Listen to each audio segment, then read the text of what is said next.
All right, well, I'll get set up. Does anybody have any questions or things you want? I mean, I guess I already gave the title. Hey, haha, thank you, brother. You're welcome. I don't know for what. Oh, sorry, that was the son of Babylon. I meant to do a direct message. Gotcha. One watching right now. All right, let me post the Zoom link and then re-click the record.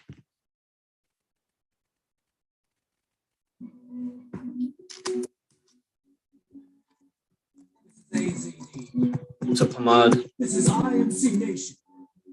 This is that be the best and fuck the best shit. It's a battle for your mind. This is the battle for the mind. There you go. Now it's going to get censored. He said nigga. All right. Go back to record here. Okay, we're back to this recording. Yogi Chris, Captain Yogi. I was going over the ranks. And then here we are, Enlightened Masculinity Podcast. This is a free stream available on all of the podcast apps called Enlightened Masculinity. This is going to have the red pill as I've learned it, as I've studied it, and the red pill, especially of masculinity. But I think the red pill being the truth bomb or the truth pill applies to at least three spheres: the spiritual sphere, the money/government sphere, and the mating sphere between men and women. And there's, a lot of conspiracy theorists and QAnoners or whatever, and others that maybe don't associate with those groups that are pretty red-pilled on government money. Some of them even find, like Phoenix, we know IMC Phoenix, he finds his complete autonomy and has no birth certificate, no nothing, anything that links him to the government. It's also very difficult to get a job like that. So want to work out your entrepreneurship maybe before you do that. I don't know. But he's free like that. And then, the spiritual, there's a lot of people that would claim that. They're still kind of trapped. And I think to some degree, you're always going to be trapped spiritually if you haven't figured out the mating code and the red pill of mating. But they can also, I think they have a trump card in that spiritualists have a trump card is they can transcend relationships or whatever. It's just very rare among the people that even claim they have. So that's it's quite a wild card there. And then what we got is the red pill of all that. And that's what this show is. So this episode is called Resilience and Emotional Buttons. And it's necessarily, I'm going to talk about relaxation and yoga. And so when that happens, then I'll tell you how you could learn any of that from me. That is a side thing from me. That's what I used to do. I'm still Yogi Chris because I still practice meditation twice a day, practice my yoga stretches at least once a day. And then, of course, I pull from all my experience and training in that, which have been trained by and trained with very top guys. I can name them. You wouldn't know them because they're not Bikram. And that's the only one you know, probably, or Sadhguru. It's not them. And they're great. They got a lot of great mental yoga, but they're also, weak noodles and whatever. I learned physical yoga. And I'd love to share that with you, but we're going to move into resilience and emotional buttons. There's a difference between, and by the way, for more on this, go to imcbase1.com. That's where the trainings, because, I'm here and most of you are here. Let's see. Son of Babylon, Oleg, Matthew, Senor Roque, Lone Wolf, Tyler Powell, Zay, Hussein, Oracle, Star of Truth, Hussein, Powerhouse, and you all are here because of IMC Nation. And the guy next to me founded IMC Nation. He's in the other room. He's with one of his girlfriends right there. And his name is AZD. So I live with him here with two other guardians, and we call this base one because there's many bases because IMC Nation is very big. There's actually hundreds of guys that are hella dedicated and committed on this path of what? Enlightenment. That's what it is. It's a path of enlightenment, and it's unlike any other movement anywhere, especially when it comes to people that claim they're going for enlightenment. It's a different kind of spiritual man. We're really bringing back masculinity. We're the antivirus to feminism. And the tribe goes very big, very deep. This is the first base one, and that's where I live. That's where this is being broadcast from in San Jose, California. So more recently, through all the teachings and interactions, I'm in a privileged position or a very fortunate, or the privilege and the fortune came from being born to my parents. So I don't know what else I'm so fortunate or privileged about. I've made decisions and worked hard and faced the consequences and the sacrifices. So it's not necessarily fortunately, but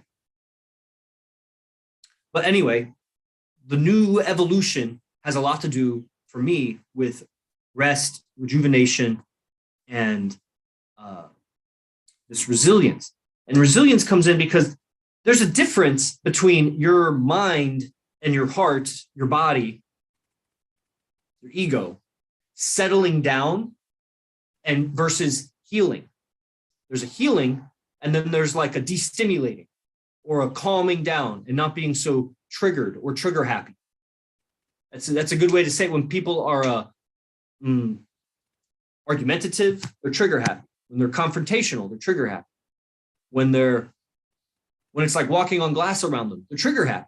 They're triggered, which brings them closer to being more triggered in other ways too. It's just re-stimulation on different levels.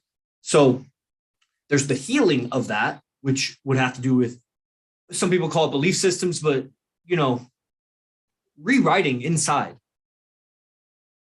And there's a resilience that is an ability to return to that state. So there's a resilience when I have a PhD in environmental sciences, and there's a term used for ecosystems. How resilient is that ecosystem? And this was like one of those things that there was a lot of debate about, like, how do you define this word? What is resilience? How do you measure that?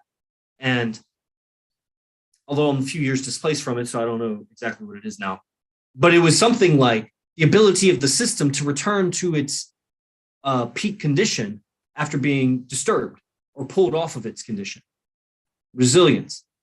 So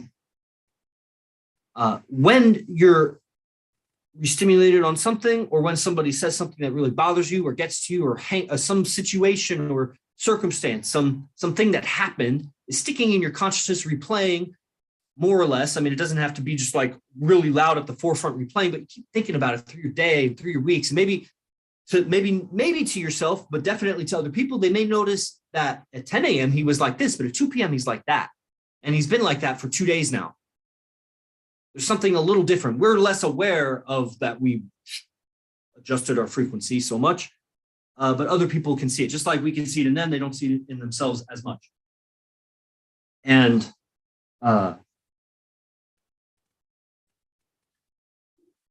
you behave better and communicate better when you're not stuck in an incident, as they would say, stuck in that situation, or that what was said and you didn't say the right thing back, or you said something and you regret it, or, I mean, it basically comes down to communication.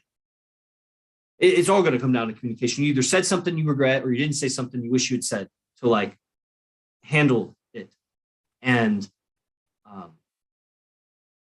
so there's a skill set to have the handling for whatever is said, whatever circumstance you come up, that comes up with you. All kinds of new circumstances. You start dating the girl at work. You don't know how to communicate for safe boundaries and everything. Or, dad or mom invalidates you on something and you just, man, you didn't say the right thing back. Or, you got into that argument and you said the thing and it just keeps sticking around, and you cursed or you called names, and it was like, man, where did that come from? Like, I regret it now. When at the time it felt so right. I was, and it came almost from like a different personality, because how many times you have to go through that to realize that like you're losing some control in the emotion. You're losing awareness.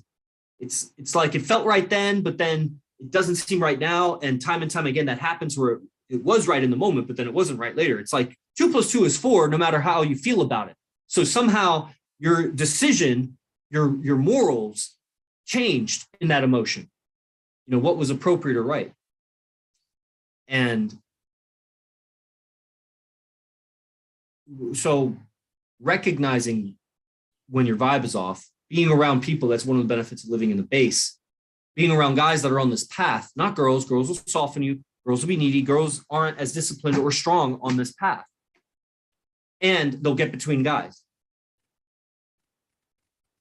So living with guys on this path makes one more accountable and not because of punishment or whatever, but because we all want each other to be better. We can help each other become aware where we ourselves are not aware, not by sitting down and having a therapy session, but just through our interactions daily. Just you'll notice things. You will grow and evolve like on another dimension and just another level that's not available to solo living.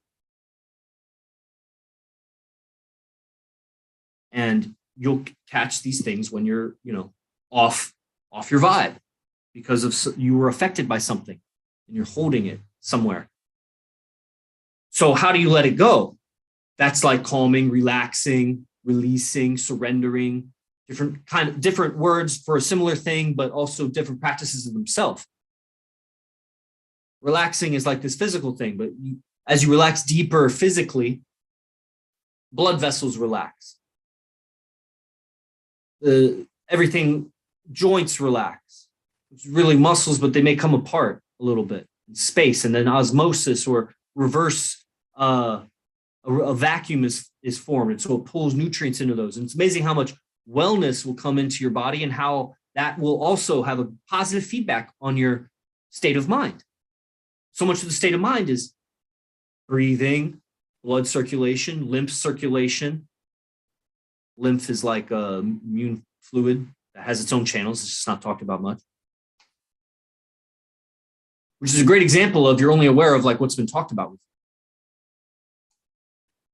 Like you're so aware, but if nobody ever told you what lymph is and you don't even know how important that is, you've heard of a lymph node, you've got channels like blood vessels that go lymph to lymph to lymph. It's not just a remote lymph that's just out there by itself.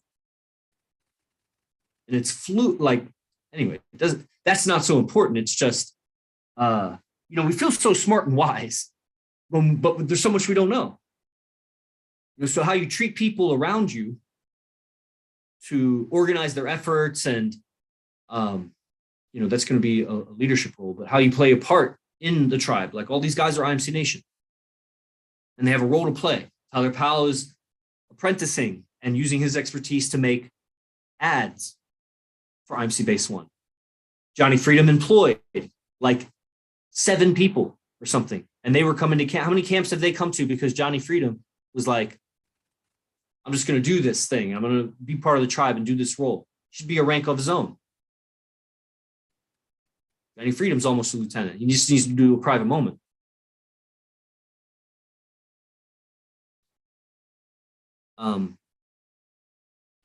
So this basic idea of relaxing destimulates you so that you respond better. And you need to start to notice the difference between how you're responding when you're in anger or sadness or some chronic thing that's like in you, it's gripping your heart, when there's a closure in your heart. To discern and notice the closing of the heart, you must experience heart open, heart relaxed, so that you can see the contrast and feel the grip when something is affecting you. And then the meditation, we all do transcendental meditation, or many like Shavasana, relaxing, and then being lectured on the mind and taught about the mind. You'll start to notice the mind more. As you relax, you notice the mind more as this thing that's like between the world and you, between your senses and you. So it's you, the mind, your senses, the world.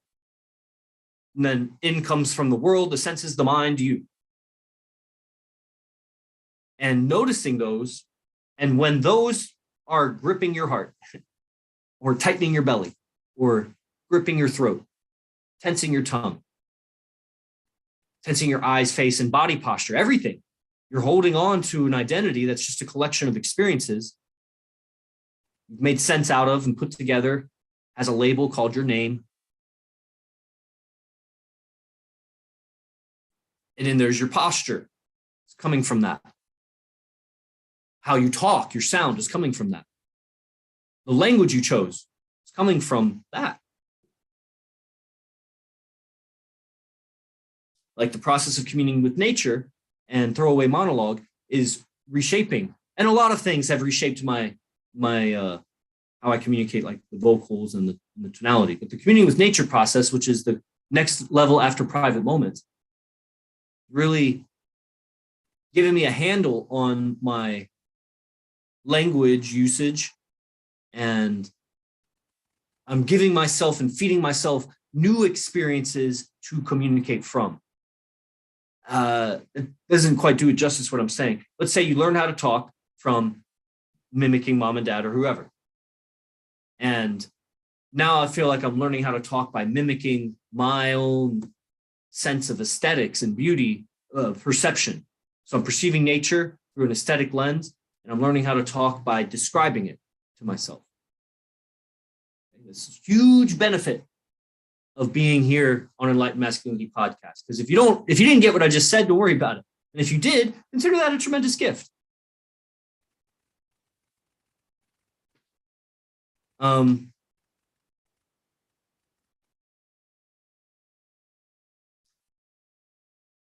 I'm talking about this basic idea of stimulate the mind, respond better,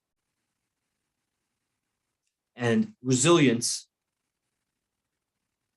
And coming from a rested state to face your day gives you more resilience, makes you less affected. Now, rest can be just sleep, but it's not just sleep because there's a quality of sleep. How tense you go into your sleep is going to influence how much rest you get during your sleep. Obviously. And if it's not obvious, maybe it's obvious now that I said it. Again, one of those things it's like you're maybe not aware of until someone says it. And then it's like, oh, it's so obvious. It's like they were doing studies. There was this linguistics book by Steven Pinker, and he said that they were studying anthropologically these tribes that only had one. He said that they hadn't found ever a tribe that had no words for any colors. But what they had was a tribe that only had black and white, dark and light. Like those are the only two words for colors in their vocabulary. And it was the idea of like when you have a word for it, then you can notice it, but you don't notice it till you have a word for it. Or maybe it's a chicken and the egg kind of thing, but it's like they come together. So if you don't have words for the color red, maybe you're not even noticing that that's red. But the thing is I think you would, because nature recognizes red, blues, bright colors, like it notices patterns and things, but like something about the divine intellect that actually symbolizes it and like can transmit it, communicate it like that, like a concept. Like, I don't know, do monkeys? I mean, they communicate, but do they see colors? Anyway, so he found this he found this tribe, that, the first color, and it was also the theory of like, what's going to be the first color that they name? There's black and white, light or dark, whatever the translation was. It was dark light. And then what's the next color? What did anybody have a guess? It's the first color that a tribe would word. Maybe blue, the color of the sky. Okay, it's one guess. Any others? We'll do two guesses. Tyler Powell says red. Okay, yeah, the answer is red. So, and then I believe blue or green was the second, right? So these primary colors, so distinguishable, so different, although very right next to each other on the EM spectrum. Like I wonder what blue and red looks like to a snake that sees infrared. Everything's different colors. But it's like, what is color? It's just like our perception of light frequency that we've all kind of agreed on because we all basically have the same nervous system.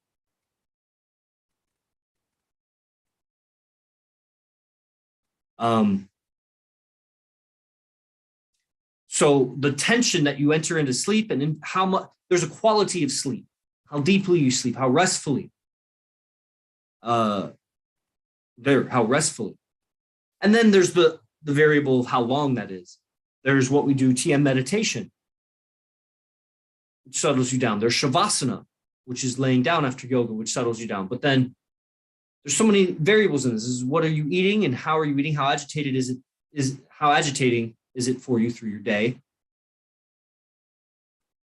But if we just break it down to laying down for Shavasana and to the meditation and the Shavasana that comes after that, and how tense you go into sleep, even how you wake up out of sleep, these things can contribute to your restfulness. If you just wake up and go right to work, even if you got really restful sleep, that might do something to diminish your energy. If you're working way late, right before you go to sleep, and you just go right to sleep, turn your phone over and just go right to sleep. Try while you were trying to figure out that accounting problem or whatever. Or finish that assignment back in the day. I'm 35, but I have a PhD. What experience do you think you have in school that I haven't had? 12 and a half years in university. Taught it for 7 years or 6 years. Big Division I schools. 24,000 undergraduate at OU, 50,000 undergraduate at Florida. Now, it's not Ivy League, so that's a different thing. That's a different beast. I used to teach wrestling with all the UPenn guys, which is the Ivy League. In the summer camps, I would come back to Maryland, and I was right next to Pennsylvania. So we had connections there, and I was teaching with those guys for 2 or 3 summers.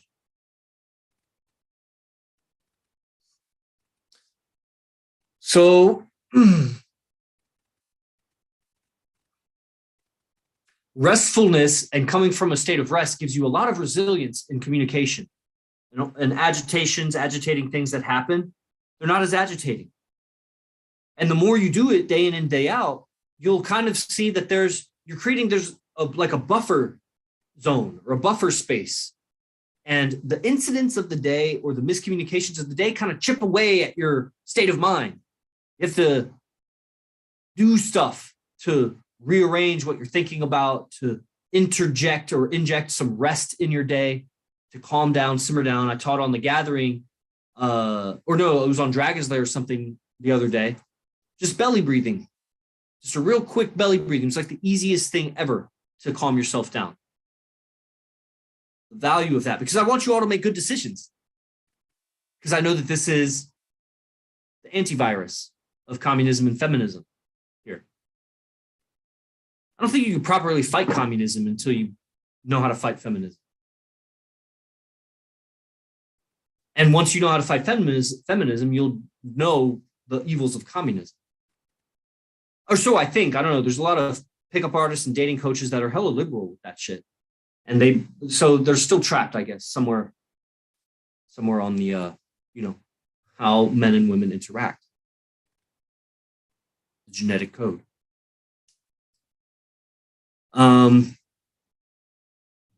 Yeah, so you'll make better decisions. You'll see the truth and the logic. You'll be less perturbable. You'll be less able to be perturbed. And you'll be able to bounce back easier. You'll have better energy. The sound of your voice will be different. There's some qualities of voice I don't know how to describe. It's like a tension, but I can't say where it's tense.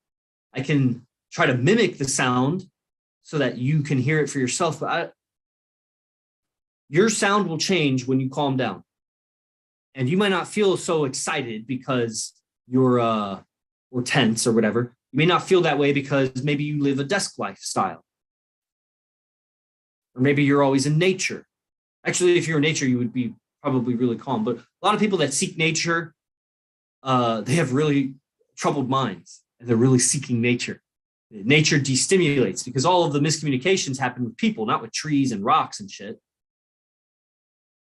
If you had a miscommunication with a bear, you wouldn't want to go to nature. Miscommunication with a snake, you might not want to go to nature. But if you haven't had any miscommunications, then the seeking of nature is a bunch of miscommunications with people. They got you they're on your back about shit and calling you and blah, blah, blah.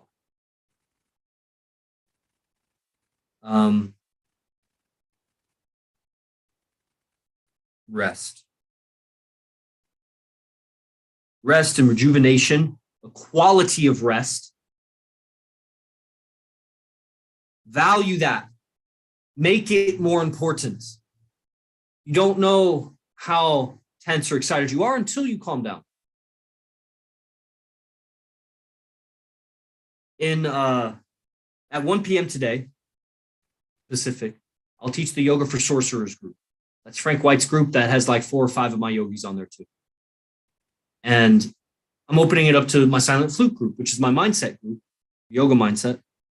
And so they can join too. I'm going to teach different seated ways to sit and rest. I'm going to give them a short talk on this also, just so that they're caught up. But they already know. I've emphasized it in pieces, just like sound bites throughout yoga classes. What the program is 41 or 42 classes right now. They're about 30 to 40 minutes of real gentle yoga that's just going to, expand your ability to do yoga on your own. I go to this yoga studio right here, and I choose it because it's within my bicycle radius of like 3 or 4 miles, and the radius, which includes the #1 Bikram studio in North America that I was going to. And, they were the most expensive. And I figured, since I've called 2,000 yoga studios and taught at 65 different yoga studios, that with my awareness of things, that the more expensive it is probably better. And so I go and, whatever. It's okay. Honestly, I need to go again because it was just the one teacher I went to. And she was fine. Everybody was fine doing the yoga class. It was just like basic. Advanced to somebody who hasn't done yoga, it'd be like, whoa, this is so much movement. So I got to keep looking, and it's so hot in here. And, wow, that felt great afterwards. How you were fanning me down after, like, nah, it is too repetitive. And so I'm teaching you ways that are not repetitive. They're 42 unique classes, how to rotate your joints and move to push the circuit. You can tell, I know what I'm talking about. And when I say tension before going to sleep, how are you going to relax your tension? You're just going to sit or lay down until the tension melts away? Yeah, that's the basic, easy way to do it. And if you got discipline and perseverance, you'll sit there and make it happen. But, stretching and self-massage kind of just helps you use gravity to work your own tension out. And it's amazing. If you know how to do it like I do, a lot of times the effort it takes to do the yoga practice releases more energy than it took to do it. So you come out more energy. There's a lot of energy tied up in tension. So that's at 1 p.m. today. And so I'll teach more on that. But yeah, basically laying down, like Sultan asks me how to prepare for the private moment. I tell him a bunch of stuff to do. One of those things is just lay down. Johnny Freedom knows how to do this. He's going to be better than everybody at this because Johnny Freedom's taken private yoga lessons with me. He's been to yoga workshops with me. He might not realize that his ability to lay down and rest for 10 minutes on his back, he's actually way better than everybody else in this room. Except my bird, that's right there. She probably is better. I don't know. Doesn't matter. I'm not even comparing. So the ability to lay down and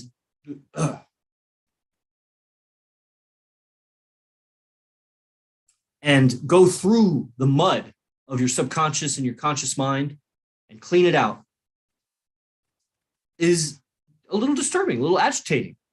You're going to want to get up. You're not going to want to lay there. You're going to think it's a waste of time. I could do so much better stuff with my 10 minutes. And I'm telling you that you're going to go through that anyway when you go to sleep, and it's going to take away from your sleep, your rest, and you will face the consequences of that day after month after year. Need some handles on the system inside. And that's the easiest hack, how to relax and lay down. Now you're going to come into complications where you're going to get uncomfortable in a serious way, where like your back feels like, this really is not comfortable. Or your hips are like, this is really like discomfort of the physical, like laying down is distracting me from relaxing. And like I said, I'll teach the guys and the girls today on yoga for sorcery, like different ways of sitting, readjusting themselves and moving.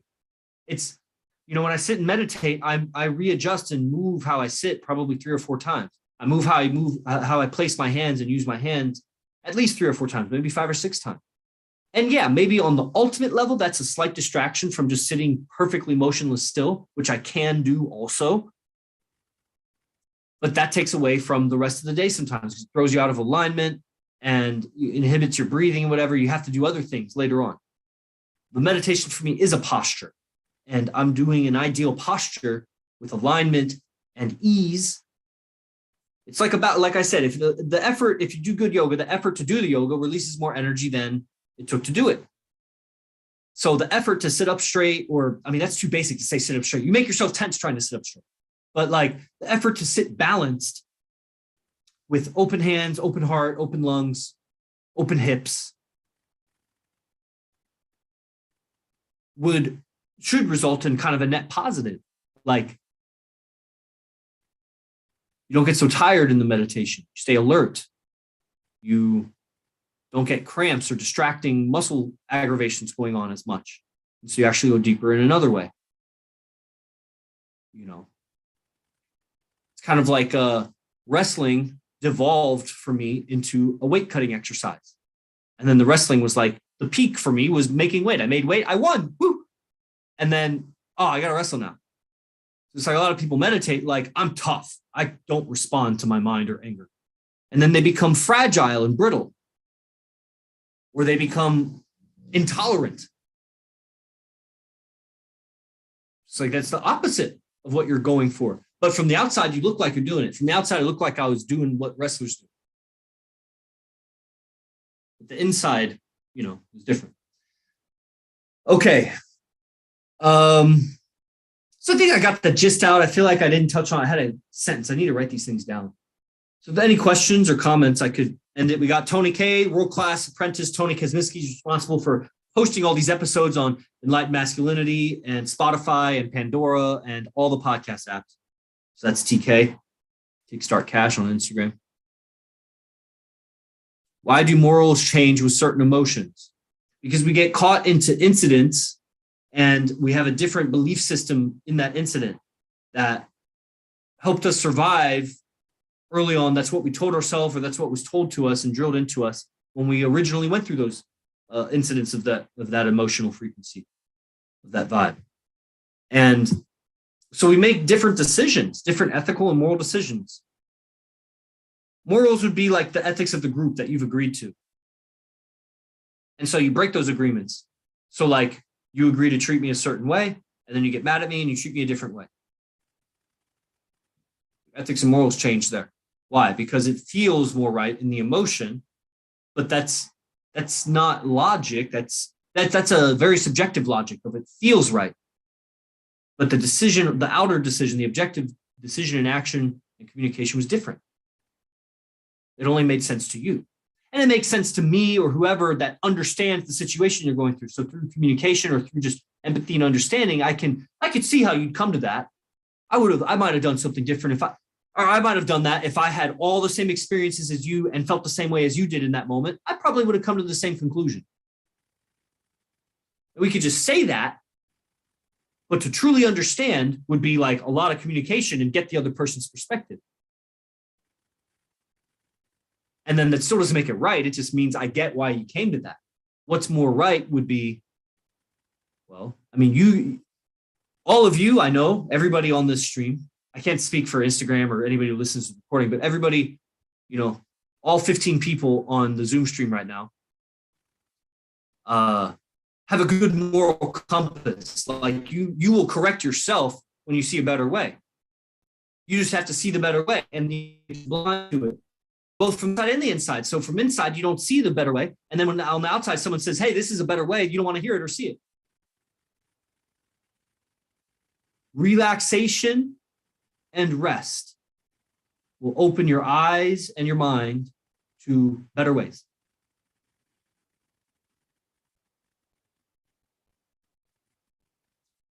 So imcbase1.com, that's where the trainings are with Arash. And ninthlimb.com, that's where my trainings are, number 9. And that's all for now. So we're going to go to gathering. I'll set up the laptop, although he may do it in his room, actually. So I may have like 5-10 minutes. If there's any questions, or we could just end it. Hey, brother, thank you so much. Truly what I needed to hear. And I believe that the relaxation is most of the game as far as not getting stimulated in the first place is bad. My question is, when you do, or when I do get my button pushed, like one of my buttons I've realized last week is like when somebody offers me something and I say no, and then they keep offering it, or like, come on, man. And I get defensive, or basically because I think subconsciously I'm afraid of like, getting manipulated. And, how would you handle maybe that specific button, or just like, how would you communicate when your buttons are pressed in a way that's not as like hurtful to other people? Yeah, there's a lot of mindset. Whoa. There's an echo. Yeah. Yeah. There's a lot of mindset that'll come into that. That's a great question, because it's so fruitful. I could go on until it's done.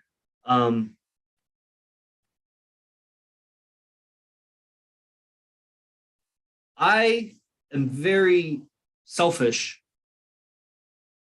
when it comes to my time and my well-being, as maybe you are too, if to a healthy way. I don't even know how it could be unhealthy. It's unhealthy when you become irrational about it. So it's not whether it's healthy or not. It's just, is that really for your benefit or not? So it's to your benefit to get rid of somebody that is not part of your tribe. But if they're in your tribe or in your family, or you live with, well, I mean, you still might leave them if you live with them, but like if they're in your tribe or family, then it may hurt you to hurt them. Otherwise, it's up to you. Like, they're outside. You're not going to physically hurt them. So what do you got to say to get them to stop? And tapping into that empowerment that you can do that, because who hasn't grown up not being able to say no strong enough? Women have this problem 100,000 times more than me. So that's why we got to be masters of body language if you really want to be a player. Because you don't want to catch yourself in weird situations that, because you saw someone else do it and you have kind of an idea of the skill set it takes to do whatever you want with that woman, she may have been saying no on some level and saying yes on another level. But just like you, but to a bigger extent, she's got all these personalities in her. And when she gets restimulated, it's going to be more that no side of things. And then when she's in love with you, it's all the yes side of things. Literally. So you just got to be master of reading tells and moving incrementally, so that even though you're always, there is guesswork in it, because you're not going to know everything that what she's going. She could be thinking something totally different. Like the classic example, she's cold when she crosses her arms. Doesn't even mean that she's like upset. She's just cold or something. So you don't always know. And there's always a little bit of leeway that, you're playing within kind of a safe zone when you're moving it along with a new woman, or even an old woman. Not that she's old, but like, that's how the saying goes. So every situation is going to be different contextually, like how you communicate to get rid of it. Just like in everybody's case, not having clear boundaries or defining your boundaries, there's something about them that thinks they still have a yellow light. So why do they still think they have a yellow light on you? What have you not done or said that lets them think they still have a yellow light on you? And they think it's about to turn green. Right? Why is it not red? It should be red light. So, I'm really not interested. Stop hitting me up. That like ends it. Or, I'm really not interested. Tell me how it's of value to me. Tell me how I benefit. Or, you'll fuck off, or I'm blocking you. Or just block them. Right? So these are just easy options. Not knowing anything about the context. That was just like general. Okay, cool. Anything else? Or did I answer everything? I forgot. Yeah, you did. Thank you so much. You bet. Appreciate you. Okay, we have time for one more. So the next up is The Gathering. It's imcbase1.com. No Dragon's Lair lecture today. 6 days a week is Dragon's Lair. That's the entry-level members program. And then, the advanced program with nightly calls, more technique, less storytelling, more technique, and more infield. When you see these sound bites, it maybe changes something. You just got to see it differently, and then you hear it once, and then you got it. And that's kind of like what gathering is. So AZD goes through his communication lines, and you just see. You fit it in with your life. Everybody should be there. Everybody here is already hella committed. I don't think anybody could even show up to my stream if they're not hella committed. Because I'm just gonna. I mean, Oleg is new, but like everybody else is like, I've probably gotten mad at each one of you individually. Son of Babylon was about to leave Dragon's Lair a month ago. He was leaving. He wasn't going to be around anymore. That's happened with. Oh, go ahead. No, I was not leaving. I had like a spiritual month, and I wanted to dedicate just 1 month in something, but I was still listening to classes. All right. Maybe I got you confused with Elias. It seems like you guys were having a spiritual awakening to a higher way of being, sort of, so to speak. But maybe I mistook. Oh, there was a little bit of that. Okay, I think I detected some of that. Okay, maybe that's what it was. Because when I sniff out anything like that, I just go. So that's why everybody that's here has been through that, and so you could only show up to my stream if you were like already hella dedicated. So I don't even need to sell to you, what's up. It was really more the yoga, and then of course the recordings, people that watch that. So I'm going to end this and go to the gathering now, and I'll see you all there. Namaste.